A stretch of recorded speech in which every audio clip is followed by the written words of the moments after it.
Because I had the opportunity to like define what excellent looked like for Mm, my, for me. And like I mentioned, journals, I had them submit their research projects at the end of the semester. In the fall, I had them submit their completed research articles to undergrad journal research. I had, checked out the articles that they had accepted. None of them were amazing or, mhm, world changing at mhm. all. It's undergraduate research. So you're never gonna find anything that's like, oh my God, this is Yeah. awesome. You know what I mean? It's Yeah. undergrad research. Yeah. But none of them got accepted.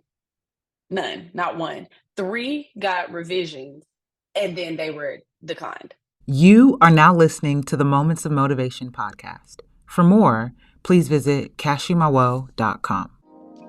On today's episode, we are joined by Dr. Brittny James, who is the creator and CEO of the Project Chick Planner and Accessories.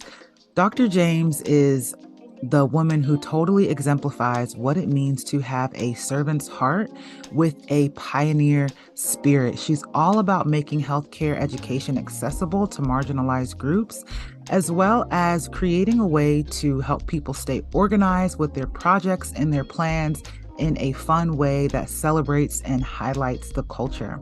I'm super excited to share her story on the podcast today. And I just hope that you guys can take away some nuggets from the wealth of knowledge that Dr. James is getting ready to share with us. All right, guys, find a quiet spot and let's jump into it.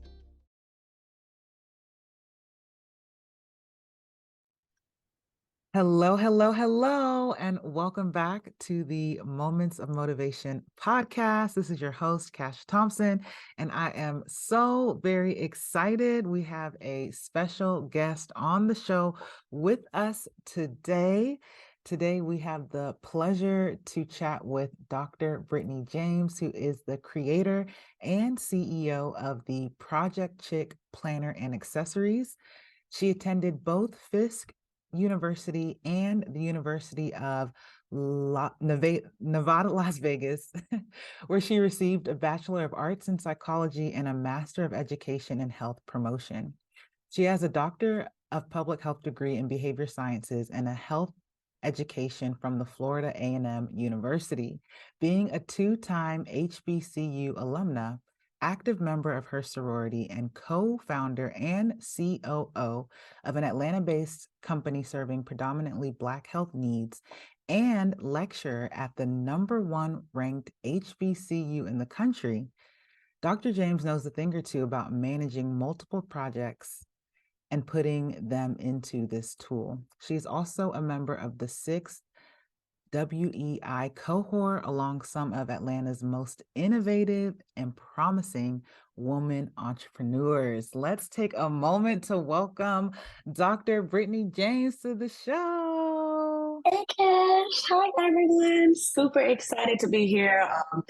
We've been talking about being together for some time, Cash. So I'm glad we were finally able to make it happen, however virtually, but we're, able to finally get together and chat about some things. So Yes.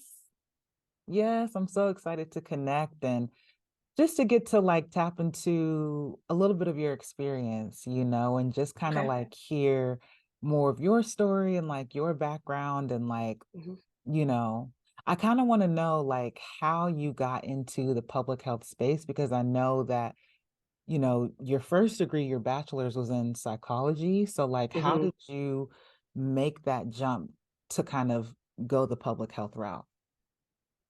Great question. When I was at UNLV, my senior year, I was working. I had like an independent study, like research experience, and all of those were with PhD students. And some of them were my professors in psychology, but they were getting their PhDs in psychology. So at that time, that was what I wanted to do.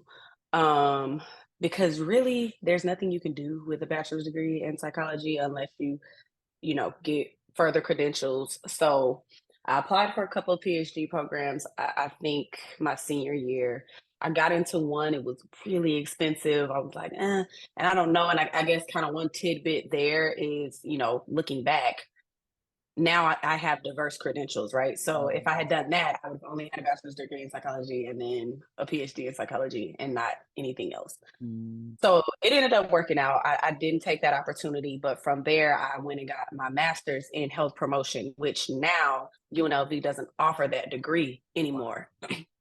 It's an MPH now, Mhm. which is a Master of Public Health, and that's the more popular degree. Most of the time, the MED is in reference to like K-12 education or higher education. So Mhm. they did away with that degree, changed the name of the school after I graduated. So technically, my MED, which is in health promotion, which essentially it was the art of teaching health education. So Mhm. it made sense. It's not an MPH. So Mhm. I thought it was interesting that they use the same curriculum because it's definitely not the same aspect Mhm.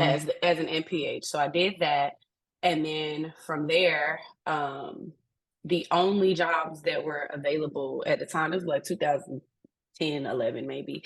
At Mhm. the time, the public health wasn't like super duper sexy. It was just, you're Mhm. gonna work in public health. That was like health department. Mhm. And my mom worked at the health department at the time Mhm. in Vegas. So nepotism clause, I couldn't work there at all in any capacity. Mm. So really that was the only place that I could work in Las Vegas without moving.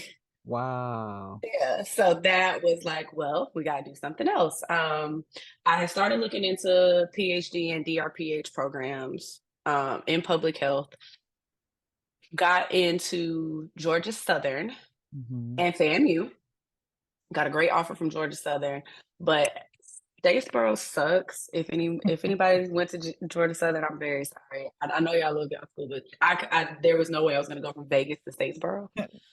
Like that. That's a little too much of a That change. was too much of a change. I was not willing to do that.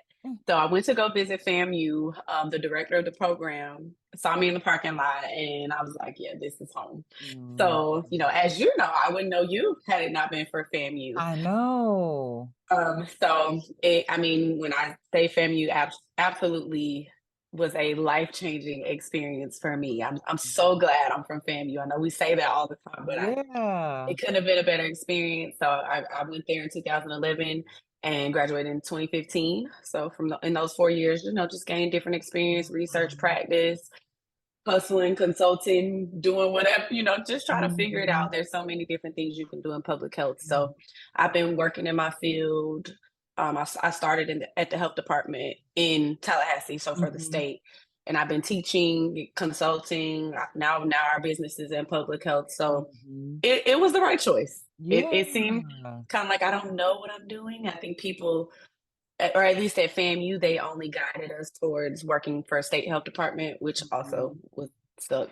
You'll probably Yeah. ask about that later, but that was a horrible experience. So now I'm in a space where I get to really control the programs. I'm responsible. I have a little bit more control. There are a lot of people there Mhm. who weren't credentialed or experienced in public health, but were making a lot of very important choices for communities that they didn't really know or care about. So Mhm. I'm grateful overall. Yeah. Everything has worked out for me in public health. Mhm. So are you from Las Vegas? Like you're from Nevada? It's Nevada, Nevada. Sorry. which I think we made that very gringo because if you said it in Spanish, it would be Nevada, but American Nevadans say Nevada. Um, Nevada. Actually, yeah, Nevada. I moved around a little bit, but my formative years were in Vegas. I went to middle school, high school. Mm. I left to go to Fisk for college, and then I came back to UNLV my senior year. But yeah, I'm from Vegas. My mom grew up in Arkansas, so I lived there for a little while until I was like 10, I think, and then we Mhm. moved to Vegas. I actually spent some time in Atlanta, Lithonia area, but I was really, Oh, really young, and then we moved yeah. back to Arkansas. So my Yeah. mom is actually she's retired now from Vegas, and she lives back in her hometown now. So. Okay. Mhm, mhm. So when do you feel like you realize that you had that passion for like health and serving others? Like, I guess was there like a turning point where you were like, okay, this is the track I need to go down, or was it something that you've always kind of had that about you?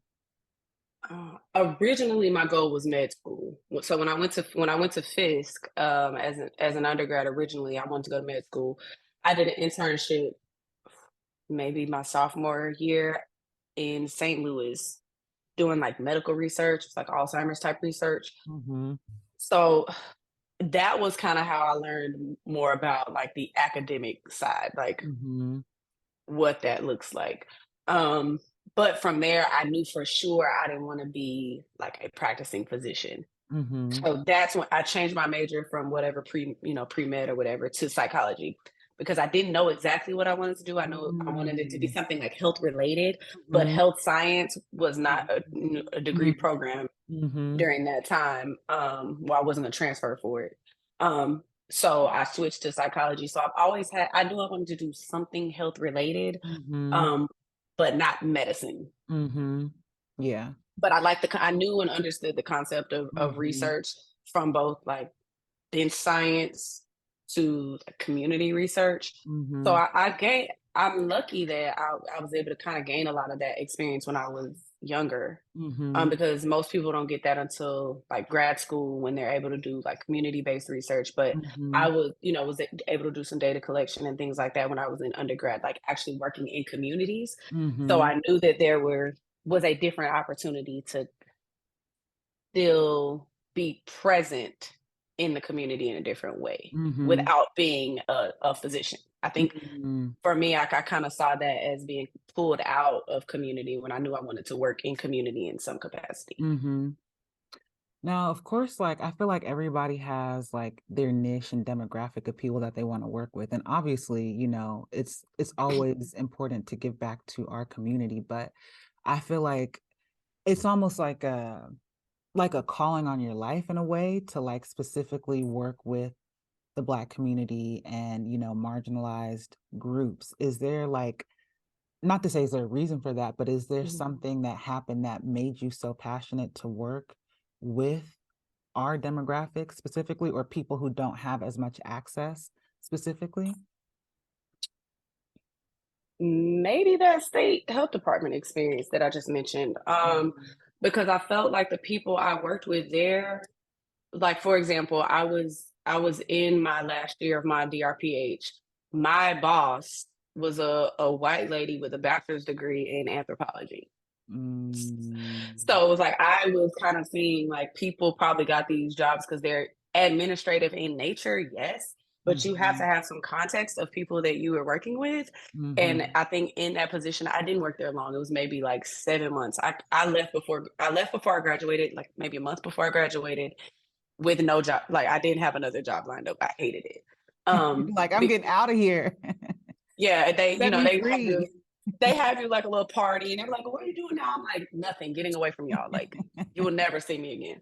Um, hate it here. So I just felt so out of control. And I mean, they get so much money. Like, I Mm, was stunned at how the state spends money on programs, like doing activities that for me, knowing better, didn't make any sense.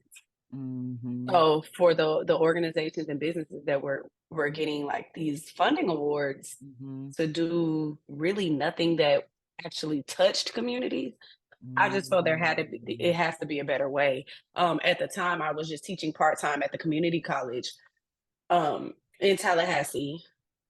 But one of the contractors that we had for a health program, she was a research faculty member at Florida State. So mhm, she kind of reported to me in that aspect.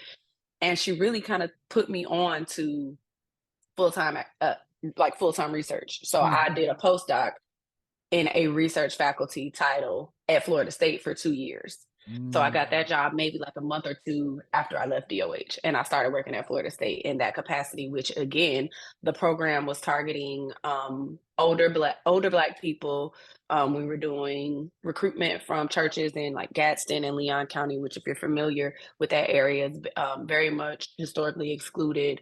They've had a lot of past poor history with medical researchers from Florida mhm, State. So, being mm, able to work with other my mentor in that role was a older white guy, but mhm, being able to be in a position where people could see me as the face of a program and feel trusted. I Mm, think that was kind of when I knew like mm, there's other ways to be of service. mhm, And I've always loved teaching too. So I'm mhm, sure you'll ask about that later. But I think mhm, in that role, I knew there were other ways to be effective in communities and still,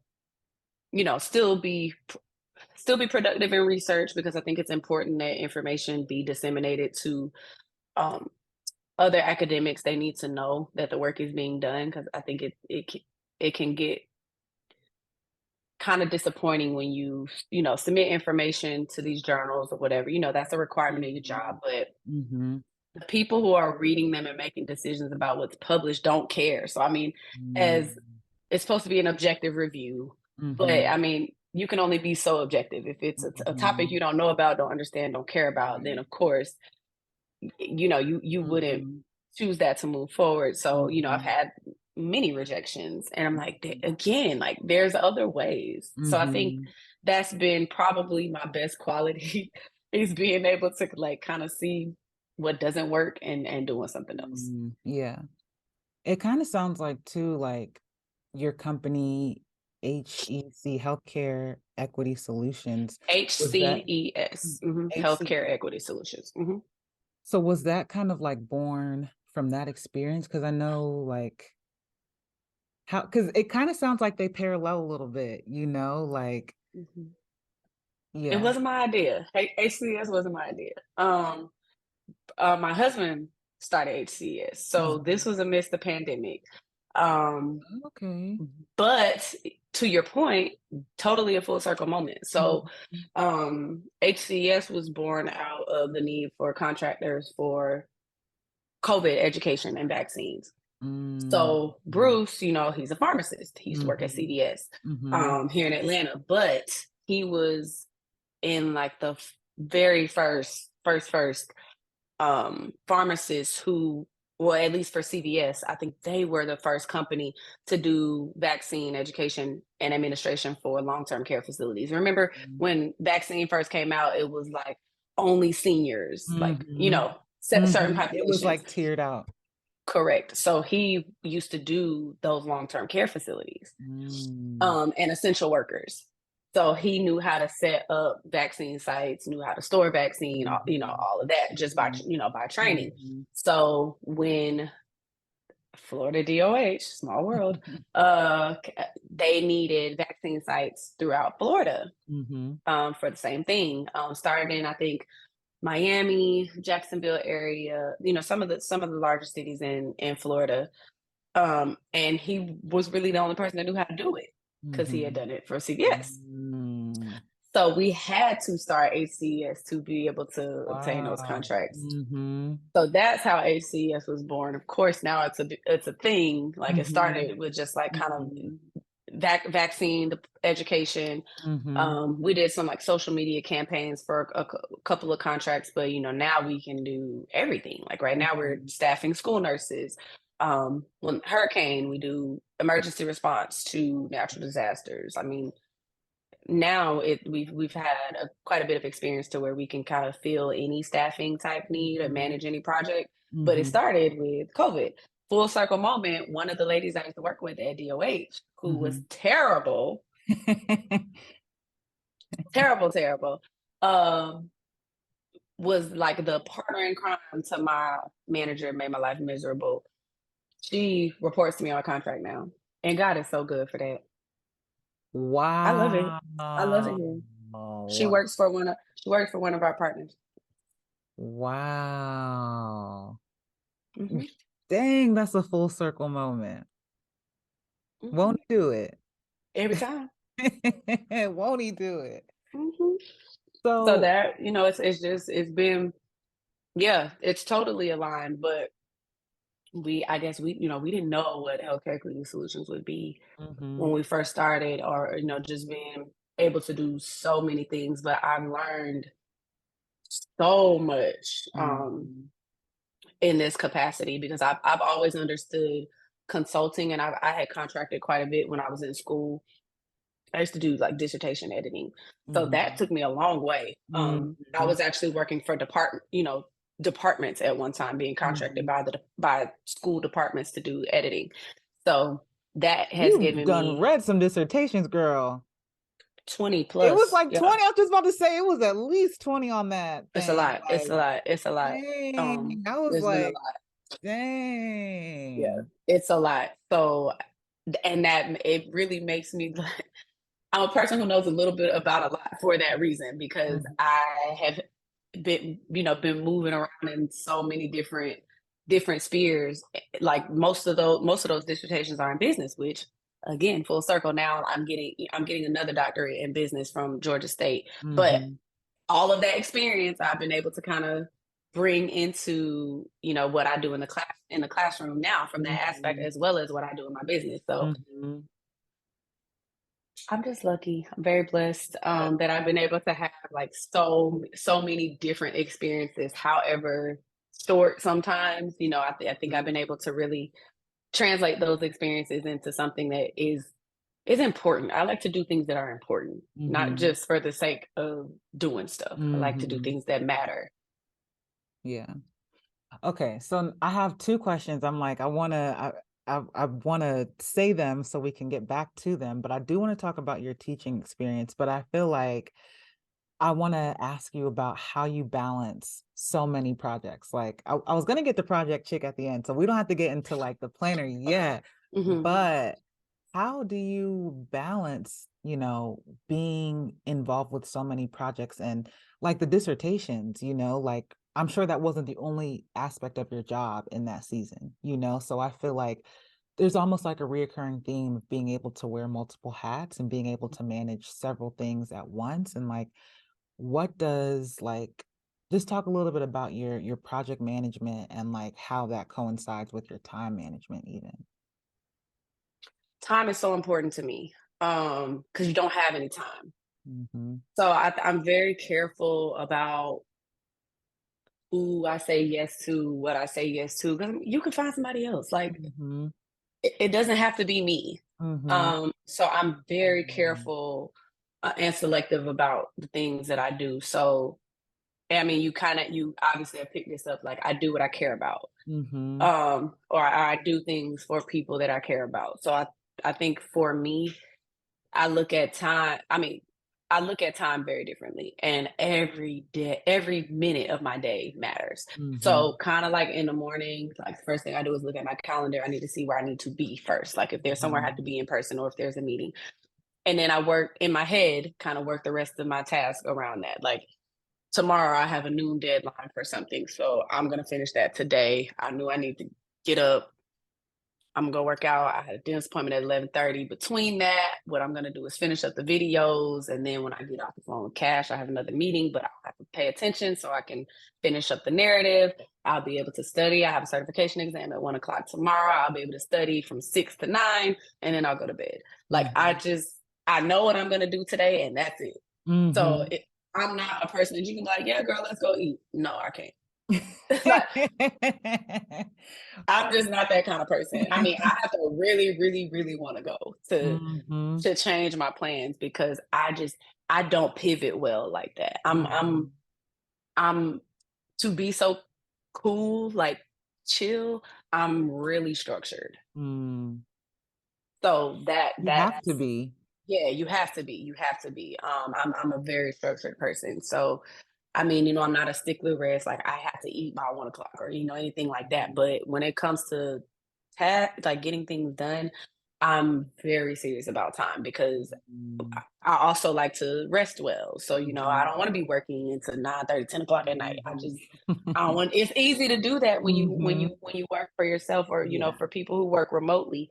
Like, you gotta have some boundaries. And Mhm. I think when you decide, what you want your weekends to look like, what you want your evenings to look like, then you make the choice about what you're going to agree to, or what you can and can't do. And I mean, I can, as you heard, like I can do a lot of things, but Mhm. I don't want to. So, Mhm. I'm in a place now where I have to. Mhm. And so, depending on the project, or, whatever the ask is, I can say no. I can refer you to somebody. I'm Mhm. happy to, give a check to a friend, if I don't have Yeah. the capacity, but that's okay. And I think we're always we're in this like hustle, hustle, hustle mindset. I gotta do everything and say yes to everything and be everywhere. And you don't. Mm-hmm. You Yeah. don't, because you can't you can't operate in excellence when you're overworked. Yeah. So, if you choose, some things that you want to do really, really great and say yes to Mm-hmm. those, and that's it. And it's Mm-hmm. cool. Like, I think we just, especially as Black women, feel like we have to save the day all the time. I just don't feel like that no more. Like, that's You'll not. find no, you'll find somebody. It's okay. Yeah. So do you have like a weekly rhythm? Like, okay, Sundays you look at your week, or you look, or a day, you take a day, the beginning of the month, you look at your month and say, this is Mhm. what I have going on. Like, when you approach, all the different hats, how do you break it up into, okay, I got this on Tuesday, this on Wednesday, Thursday, Friday? I think work, because I'm usually work from home, or we co-work at the gathering spot sometimes. Because of that, I think I have to consider where I have to go more than anything, Mm-hmm. more than what I have to do because it's time. So Mm-hmm. I have to think about, like, if I have to actually like leave the house, what does that look like? Mm-hmm. Um, Planning for the month, I can't plan that far ahead. Usually week to week, Mm-hmm. I can do that. So, like, I Mm-hmm. plan for the week in my head. So, Mm-hmm. Monday, my Monday looks the same all the time. That's when I do all my team meetings. I manage our full-time staff. So I do all my team meetings on Monday. I know Monday is busy. I can't do it. Mm-hmm. So Tuesday and Thursdays are always most flexible. Wednesday, I'm good until like 1 o'clock. Mm-hmm. Friday, I try not to work. If I don't Mhm, have to, mhm, if I don't have to. But usually Friday up until noon, I'll make time if it's mhm, something, work related. So I have a general idea. Yes, my week looks the same for the most part. mhm, mhm, Now, if something comes up, like last week we had a hurricane, so Bruce had to go to Florida. So now I'm a single parent for the week. That mhm. that week looks a lot different. Yeah. So that week looks different. And I kind of go from there. So depending on what the work is doing, Mhm, really kind of mhm, dictates my availability. mhm, As far as, sometimes, like, kind of now, I need to mhm, be at my computer. I need to be at my computer a lot for mhm, the project that we're mhm, doing. So I'm mhm, pretty stationary during the day until about six mhm, o'clock because I need to be able to access stuff quickly.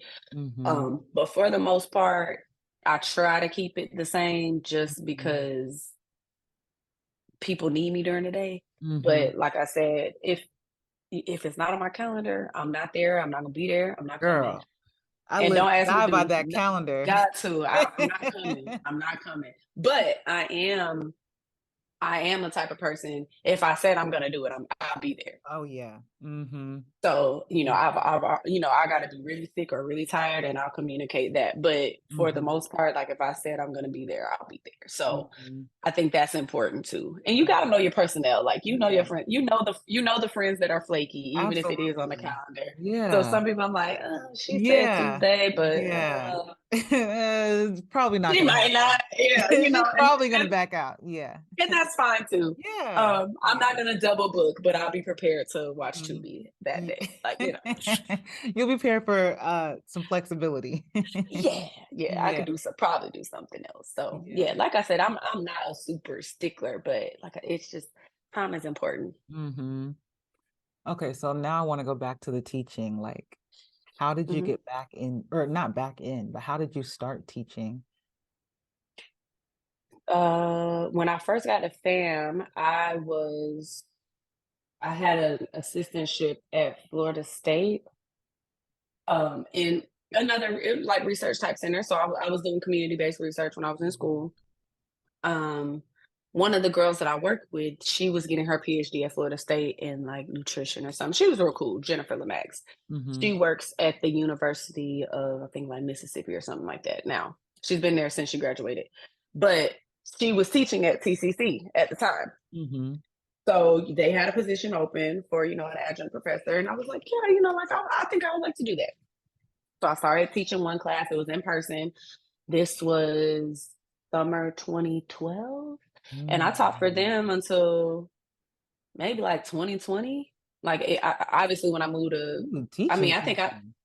Yeah, I think it Yeah. was just, maybe 1 or 2 sections every semester, but I still got involved, like, they had, like, a quality improvement plan, like, a little team, I was on that. I Mhm. participated in all, like, their, faculty advancement stuff, so, I think I got promoted once.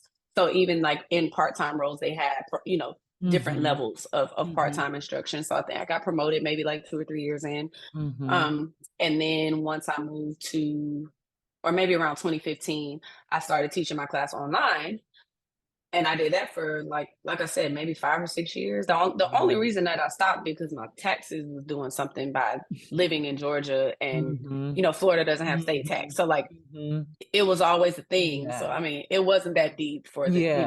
what I Mhm. was getting paid. So I ended up I stopped working there in like 2020 or maybe 2021. Mhm. But I was there for a very long time. So that's how I started.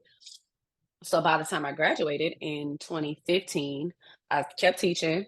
I did my 2-year postdoc. So now fast forward, it's 2016, 17. I'm on the academic job market. I have 5 years teaching experience. Already. Right. Yeah, So, which most people coming straight out of school, you don't have. So I exactly. had been already, I had taught in person, online, maybe 2 or 3 different classes. So I had a good grasp of, instructional design using, at the time it was Blackboard, and then now they use Canvas. I had used all these different platforms. It was great. Mhm. So I went to UCF in a full-time professor role, which was awesome too. I loved it there. Had some amazing students. My class sizes were bigger, so that was my first time kind of managing a larger class. Did that for a year in person before I moved to Atlanta. They let me keep teaching online, which was awesome. But Yes. even when I was there, I got to advise some student groups. I created my own research team. It was called Girl Power. Oh, I love It that. was really dope. So I mean, I had some cool opportunities there. But when I moved to Atlanta in 2018, kept teaching online at TCC, and I didn't have any opportunities to go back part time anywhere until last year when I started teaching. I taught fall and spring at Spelman, which was Okay. amazing. Mhm. My students were awesome. Their operations sucked, but the students were. I mean, they're. I said You what just had I to said. put What that I out there real said. quick. I said I what I said it. said. He said, "I Do said what you what I want, said." I like how and I'm you not just going. slid it in there real quick.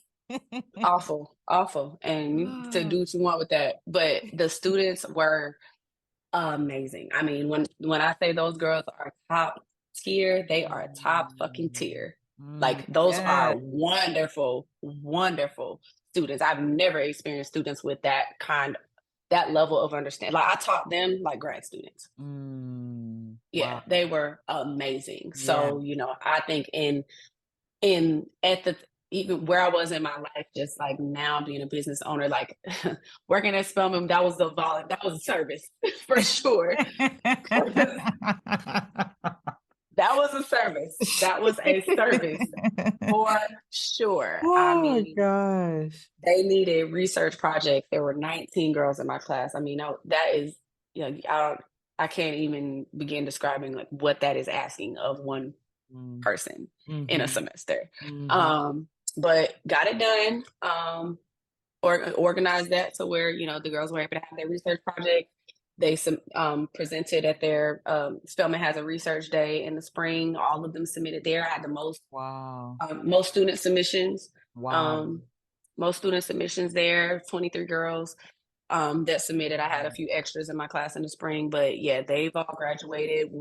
Two of my students from the spring interned with us over the summer. I mean, it's Oh, just wow.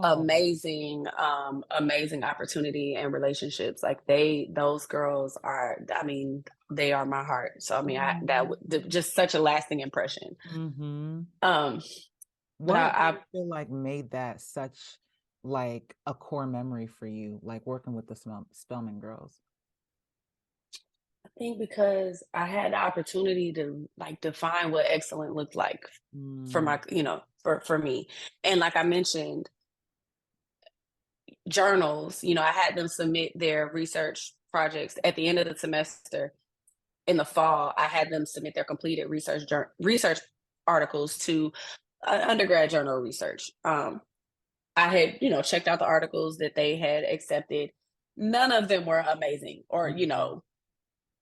world changing at Mhm. all. It's undergraduate research. So you're never gonna find anything that's like, oh my God, this is Yeah. awesome. You know what I mean? It's Yeah. undergrad research. Yeah. But none of them got accepted. None, not one. Three got revisions and then they were declined. Don't worry about it. So what I did was created a Don't landing worry about it. page. Don't worry about it. That ain't no All problem. That ain't good. no problem. That ain't no problem. Shout out to the editor. What I did, I created a landing page on the website, on our website, on ACS website, Mhm. and put all of their abstracts and and references to their LinkedIn pages. And then for Women's History Month, we highlighted their research on our Instagram Yeah. page. I mean, you have to, Create bring opportunity. you have to bring the table sometimes. Mm.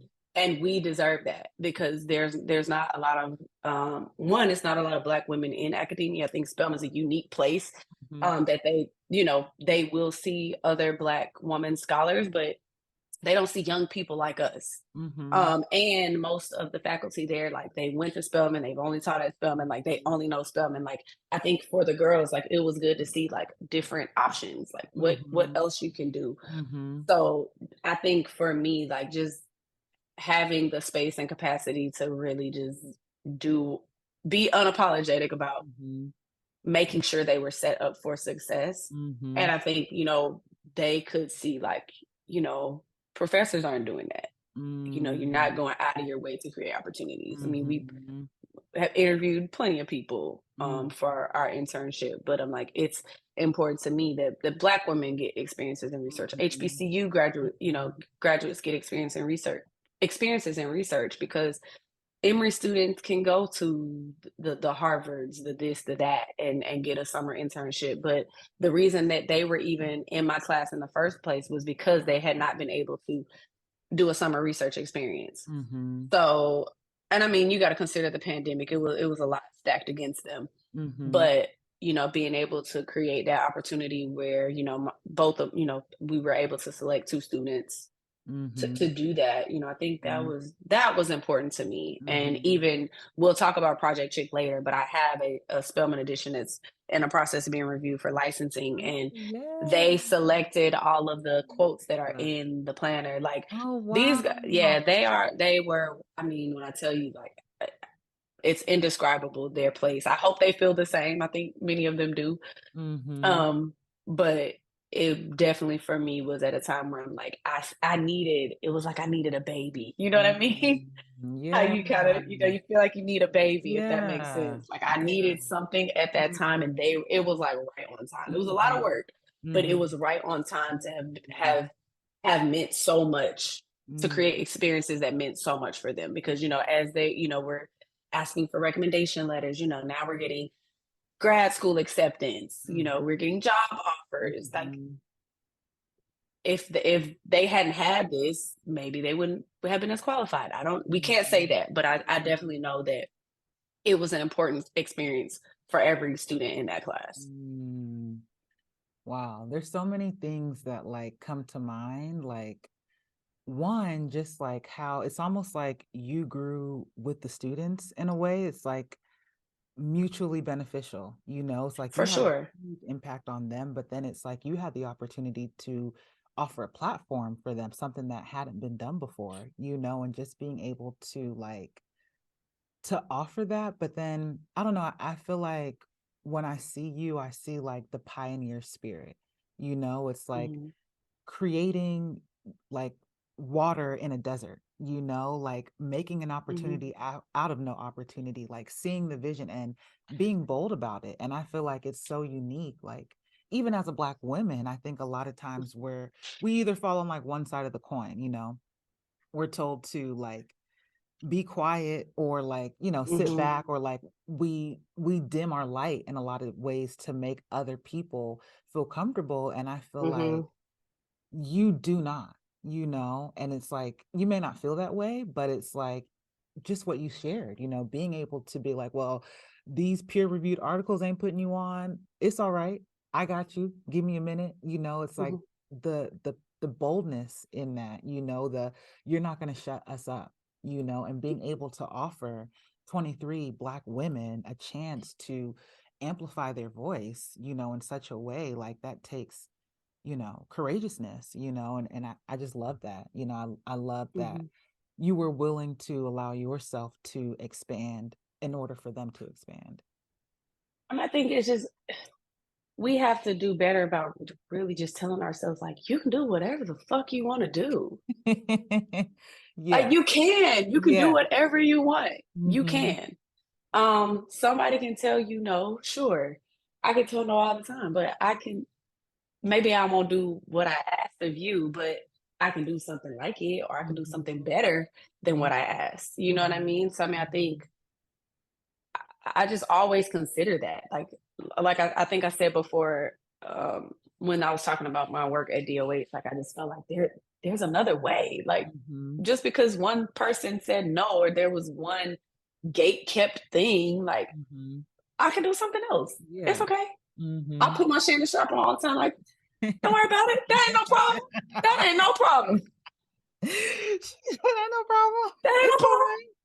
That ain't no problem. So, I mean, even to your point, one of the students that was in my class, we this is something that time I'll make time for it, but we want to create like a Black undergrad journal of research, like, and Yes. then So, for you of course you'd have to identify as a Black student to submit your research, but our editorial board will only be Black doctoral students. That obviously creates leadership opportunities. Like I think for me, what I kind of have learned, especially even in academia, so you have to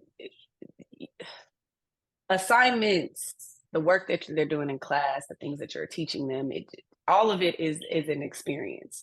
So mhm. like everything that I do, I'm not going to give an assignment just for you to get a grade or to get Mhm. points. Like it, Mhm. there's going to be substance to it. It's going to Mhm. be something that's going to matter to your resume. I know this because this is what I do. Like, and Mhm. again, to the point of older faculty, and I'm not being shady or anything, but these people have been in their job for so long. It's like, when is Mhm. the last time you've had to apply for a job? Like, Right. you don't know what people are Right. looking for now. It's Or, totally different. it's different. I Most mean, people are doing things that weren't even like in existence 10 years ago, like 5 years ago.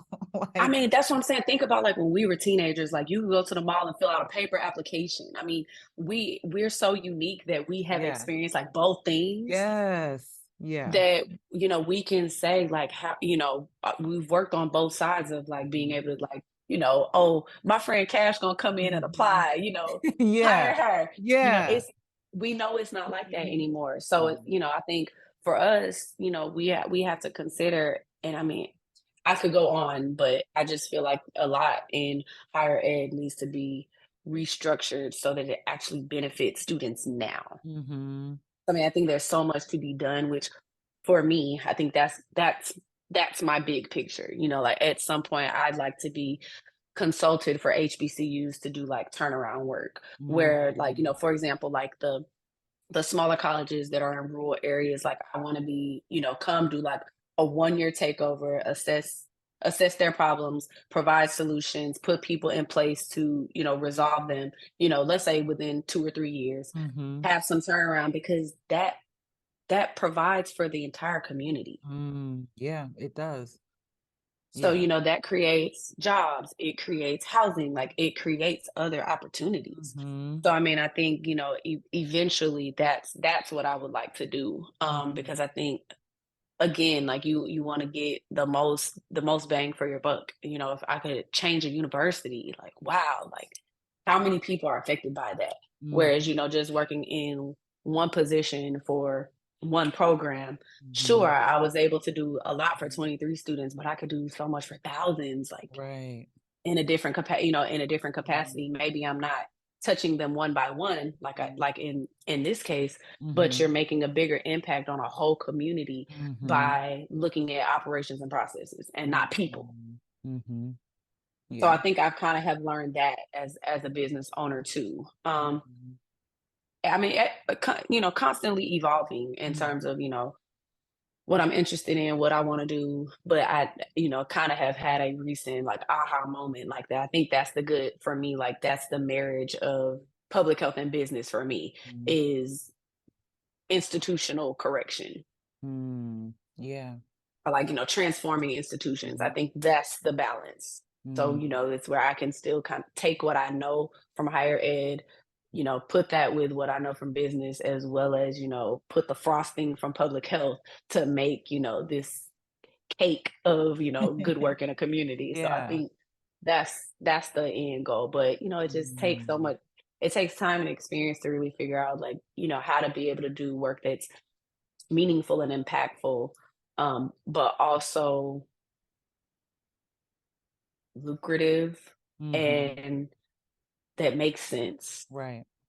You know, Mm, you want to do work that's sustainable. mhm, So I think it takes some time to really kind of figure out what that looks like. So mhm, I think the encouragement there is, you don't have to feel like you have it all together, or you're looking at what this person got a PhD in this, or they are doing this and this, and it's like y- your aha will come. And like I'm 35, mhm, and I've always known I wanted to be in like higher ed transformation of something. Like the hard reset at Morris Brown was very interesting to me. mm, Like I want to do that kind of work. mhm, mhm, Um, and I also know that I'm not going to work anywhere forever. I've mm-mm, always known that. yeah. I've like fun fact, I probably have had like 30 plus jobs in my whole life. I don't do anything very long for anybody Mhm, else. So I've always known I would never like retire from anywhere. That mhm, was never my goal. So I think this would give me the opportunity to like, really focus in on a school for, 2, 3 years and then move on. mhm, So mm, I worked for a little bit at UNCF, and we did like site visits and stuff like that. And I'm like, I want to do this, but on a larger scale. mm, So that was like my introduction to it.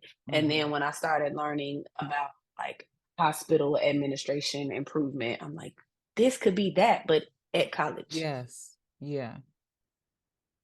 I see it. I see it. I see the vision. Yeah, Yeah. it just like I said, it took time to put all of these experiences together. But like I said, imagine the impact. Like you're creating jobs and opportunities for communities, which we know how much finances impact health. So Yes. there's the marriage there is being Mhm, able to you know start watering these communities with opportunities that will allow them to grow. mhm, yeah. Wow. So good. So good, so good. That Okay, so sounded really good. That sounded really good. it is really good. Like, it is really good. Like, wow. Wow. The pioneer spirit. Imma start calling you the pioneer woman because that's what it is, like, blazing the trails. Yeah, I mean, I often feel very like visionary. Like Mhm, I have a lot of ideas. mhm. I'm Yeah. a person that has a lot of ideas. So I think being able to kind of figure out what this looks like for me professionally Mhm, was definitely I think comforting for me, because I think mhm, I feel like often like a balloon, like I'm just like mhm. Yeah. swelling. Like this was like, okay, I Yeah. got it. This is okay. Diffusing a little bit. Yeah, like Yeah. it felt good to kind of come to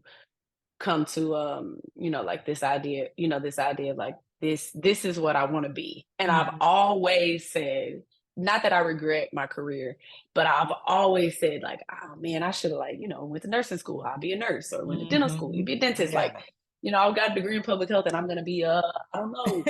What am So I gonna do I don't here? know what I'm gonna be. Yeah. Yeah, like I don't know what I'm gonna be. So I've Mhm. always felt like I never knew what I was gonna be. But I Mm. think, now like that I kind of understand transformation, turnaround, like Mhm. that's where I belong. And then It it's still like brings in the service, but allows me also to control, yeah. make decisions. So, Mhm. I think, I have that authority and servant piece, Mhm. type of leader in me, as well Mhm. as, a transformative spirit. Like I Mhm. think that's going to be important to my whatever my next step is. But Yeah. being able to identify it acknowledge it and see how it all, kind of marries together, it Mm, was I think a very, very pivotal moment. yeah. Wow, yeah, I love that. So, okay, I know we are like, it's been such a good conversation. I felt No, like this we was were going to great. be running short on time, but I do want to talk about Project Chick Planner and just hear like, what was your inspiration? Like, how did you come up with the idea? Like, talk to us about it. So the Project Chick is a planner. I'm sorry, a project based versus schedule based planner. So I've always been a planner girl. Mm-hmm. So I had Erin Condren, Happy Planner. I've done all that, but we are tech savvy now. Everyone uses, like we said, if it's not on my calendar, I'm Mm-hmm. not coming. So you're not writing things down anymore. So I was finding myself not able to use my physical planners as effectively as I wanted to in the past. So when I first moved to Atlanta, I started at Georgia Tech, and I remember I wish I had it in here. Like I had a notebook that I would, you know, kind of had a project chicken set up in the boxes. Mm-hmm. I would write my task out like that. So Mm-hmm. it started as just me writing it down, but it's messy. I'd be highlighting stuff in different colors, and then I switched to sticky notes, and I'm like, this is a mess. Look at God, He created Canva. So I got Ooh, in there. Whew, ooh, thank you, he Jesus. did. That man did his big one Okay. when he created Canva. So I made my own. First, it was just pages. So I would just print it out and use it. And I'm like, Mm-hmm. but this worked for me. Surely somebody else would get it. So pulled together a team of like some people that I personally know that use planners. I had like, some little ghetto ones printed out. They used them, gave me feedback. Then I created I think this is one of the first ones. I don't even know why it's in here, but yeah, created one that was, the regular size it would be, sent it out. They used that. Um, and I'm like, okay, let's just see. So I did it. The social media team that does the healthcare equity solutions page, they're amazing. So they also do the project chick page, which is wonderful. And I was going to ask you about your branding because your branding is like, it's The so branding, good. the branding is so good. The It's so branding is good. good. The branding Like is good. everything just like everything matches. Like the songs go with it. The questions. It's like if y'all have not checked out Project Chick Planner, like go and all her information is going to be in the show notes. Like run and do it now. It's Run, don't good. walk. Because the Run. branding is so good. Like I love it. So you It have a is. team that Yeah. So I have someone they manage the social media. So I record content or course. whatever and get it to them, or they come over and do it. But you know, I I do the newsletter. That's my Mhm. part of it. So, Mhm. if you've been getting the newsletter, I write that. Mhm. But yeah, they do the social media and it's perfect, perfect, perfect. Yeah. So, but that's what I wanted, like, but for me, I'm at the point now where it's like, I don't need great social media. I need sales. So Mhm. I'm trying to just increase that visibility. But the Project Chick was absolutely a labor of love and just kind of like Mhm. trial and error. Mhm. I often feel not like defeated to the point where I'm gonna burn up the planners, but like I I still feel like, think about, like Lisa Frank. Remember Lisa Frank Mhm. planners, the Yes, little with the little notebooks and unicorn. stuff, colorful stuff. Like, Yeah. how did they do that? Like, Mhm. I just it's so much that just as Black business owners, we don't know, we don't have access to, we don't have no fucking money. So I think That part. that's the part. And I look at these big brands that have made it like Happy Planner, and I'm like, how did you do that so quickly? So, Mm. just really staying focused on my brand because like I said, I have that part. The brand is there. Mhm. It's just a matter of, right now I'm working on an app that's gonna have some like innovative components. Mhm. So working on that so that, we'll have that tech piece, but I do have the digital, like Mhm. a downloadable digital copy that has been, very successful. Mhm. But the physical planners aren't going anywhere, and the layout Mhm. of it is No. perfect. Like, and I know it's not necessarily intuitive, I think that's the thing. So we're going to be getting into more of like, I think I'm going to create a webinar that, maybe like $9.99 or something that does like an overview of how to use it. Yeah. Stuff like that. So it's like, building out and just kind of understanding where that gap is and also being mindful. I mean, this is my first year of business. Yeah. So, And I see people sharing it every single day. I see people with it in public. Wow. And that is always mind blowing. Yeah, it is. It is. I mean, I was just visiting one of my girlfriends. I know our time is coming up, but I thought this was a great story. I was just visiting one of my girlfriends. Her mom was there. We just spent the whole weekend together, right? So she was moving into a new apartment. So we were unpacking her things, and she bought maybe like 2 or 3 project chicks from me months ago. So I left, and I guess she was unpacking the planners, and her mom was like, when did you get a project chick? And she was like, what you know about? She's like, what do you know about project chick? And she's like, oh girl, I'm waiting for the digital ones to come out. There's gonna, so I can put on my iPad. And she's like, Mom, Brittny is the project chick, right? Not And mom she in was it like, too. all in it. She's like, oh my gosh. I am. And she lives in LA, is a daycare owner in LA, probably in her 60s. Yeah. That is so dope. It's doing what it needs to do. So I get moments like that Yes. where that are like, okay, just keep going. It's gonna work out. It's gonna work out. It's going Yeah, to. it is. But when I see it in person, or like, when people say People that you mention it, don't I'm like, know, it's people like, I don't know. Yeah. I was just at the Delta conference vending with a friend of mine, and like 2 people came up to me and pulled their Delta versions out of their bags. Like, oh my look, god, you're the project chick. I'm like, yes. yeah, I am. So You're the I think project it's kind of chick. cool. It's Yeah. cool. And I mean, so how nostalgic, you know what I mean? Like, Yeah. we remember the time and place when there was, Project Chick, and then you had the, unedited tape. It had the keeping it real work. together. Yeah. So, yes. I think I love that. So I mean, just podcast exclusive. There's a 404 edition that is coming out soon. That is everything. Okay, 404 edition. ATL, where you at? All things Atlanta. So I'm really excited about that. Yeah. So that's a little pre-Christmas.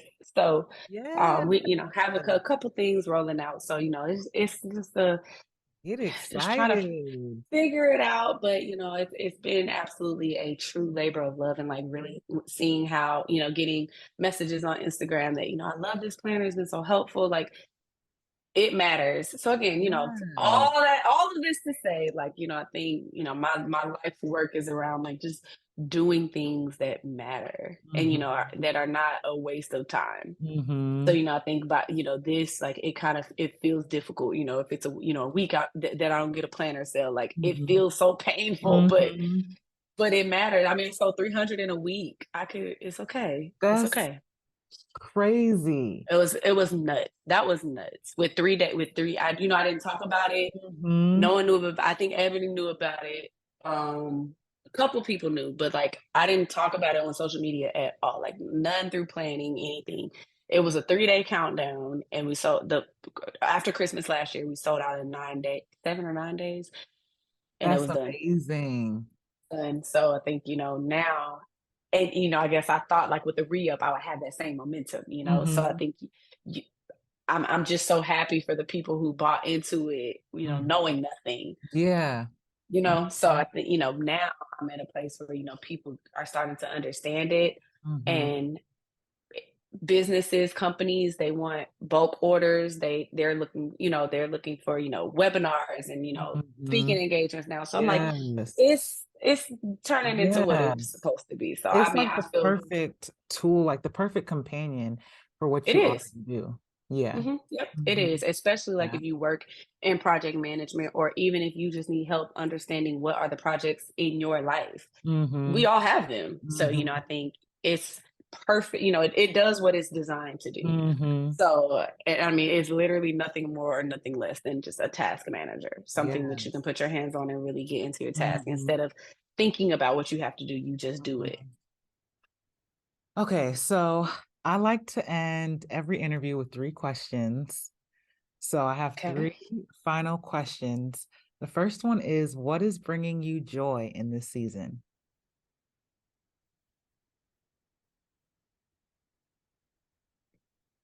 Hmm. What is bringing me joy? Being back in the gym.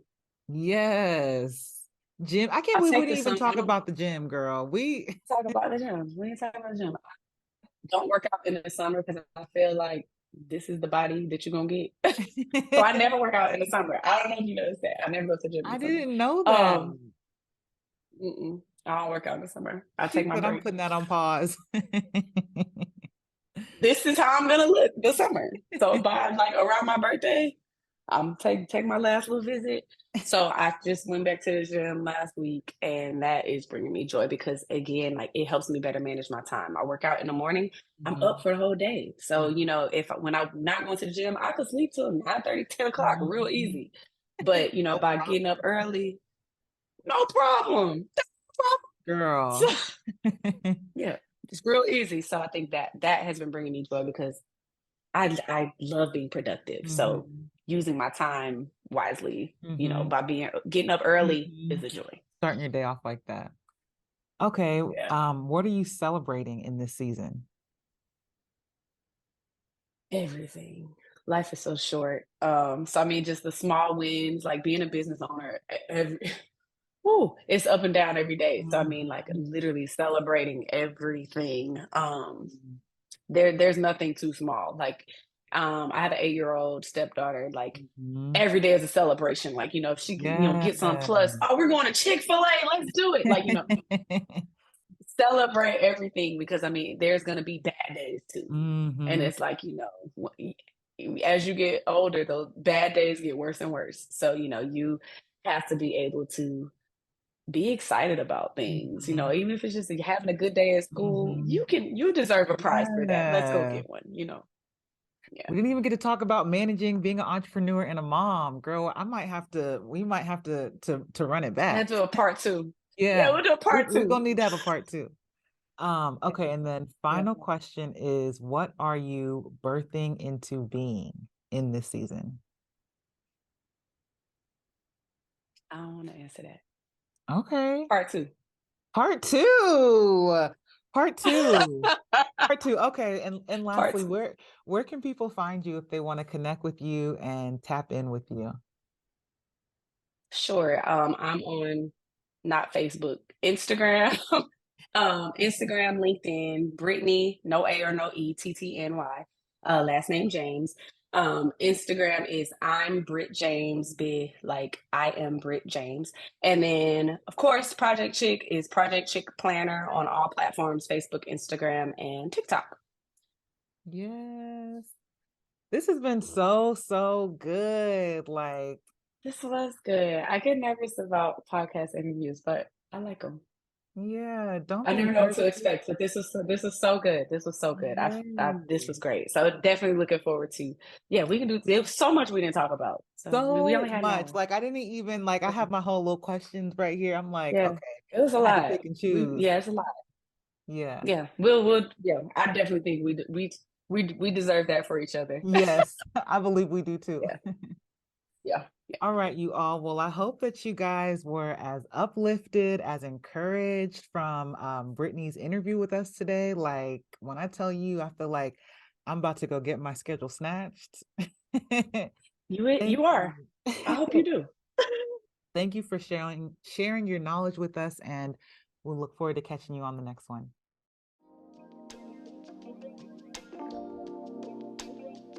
Thank you so much for tuning in to the show today. It has been an honor to introduce you to Dr. James if you've never met her before.